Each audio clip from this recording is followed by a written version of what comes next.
ডিফুত পূজাৰীৰ কামনাৰ বলি হ'ল নাবালিকা কন্যা। শনিবাৰে দিনৰ 12মান বজাত ডিফু আৰক্ষীৰ পৰা জানিব পৰা অনুসৰি পোহৰলৈ আহিছে ধৰ্ষণ কাণ্ডৰ দৰে এক জঘন্য কাণ্ড। কলকাতা আৰু ধিঙৰ ধৰ্ষণ কাণ্ডৰ ঘটনাৰ কথা মাৰ নাযাওঁতেই ডিফুত সংঘটিত হ'ল আন এক নাবালিকা ধৰ্ষণ কাণ্ড। এবাৰ পূজাৰীৰ কামনাৰ বলি হ'ল এগৰাকী 10 বছৰীয়া নাবালিকা কন্যাৰ। ডিফুৰ বিৰলাত সংঘটিত হৈছে এই ঘটনা। ডিফুৰ আৰক্ষীৰ সূত্ৰে জানিব পৰা অনুসৰি যোৱা 22 আগষ্ট বৃহস্পতিবাৰে শেষ নিশা নাবালিকাগৰাকীৰ সৈতে সংঘটিত হয় ধৰ্ষণ কাণ্ড।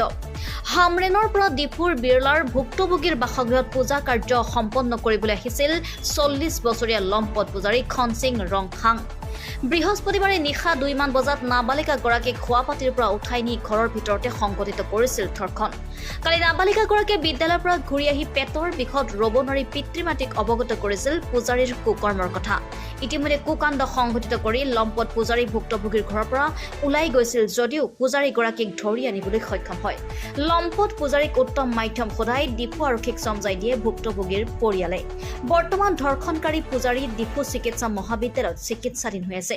এই সন্দৰ্ভত ভুক্তভোগীৰ পৰিয়ালে ডিফু থানাত এজাহাৰ দাখিল কৰিছে বুলিও জানিব পৰা গৈছে।